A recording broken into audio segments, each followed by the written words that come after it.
You said insurance is a tool that guarantees generational wealth for pennies on the dollar.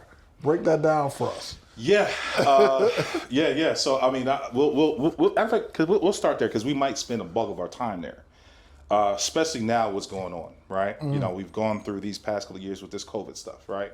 We're going through, everybody's having health issues, right? Obviously, the topic is life insurance, right? But we talk about generational wealth.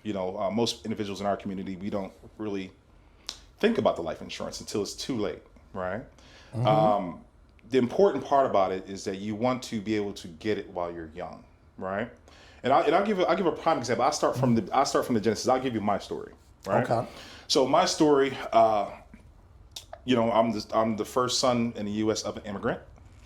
When I was born, the day after I was born, my mother passed. Okay, so understand, my father's Nigerian. He came here prior to my mother passing. Sat my father down in the immigration office, did everything else. When the day after I was born, my mother passed. My dad got his immigration 2 weeks later. You know what I mean? So understand like how crazy this is. So Right. then on my American side of things, they're thinking like, oh, who's this African, this, that, and the other. There was some issues with the hospital and some things went wrong. But that money, my father didn't touch a dime of it. He didn't touch a dime of that money. That money that came from that lawsuit and all those other things that happened went directly into life insurance.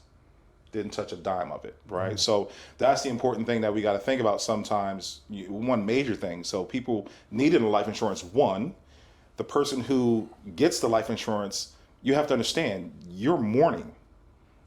So I've been in situations where I've gone to funerals and actually delivered checks to a spouse and they had no idea what was going on.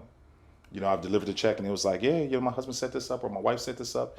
You didn't know? He said, no, I didn't know anything. And that's kind of what it's for, because in that time of mourning, you're going through everything in your head.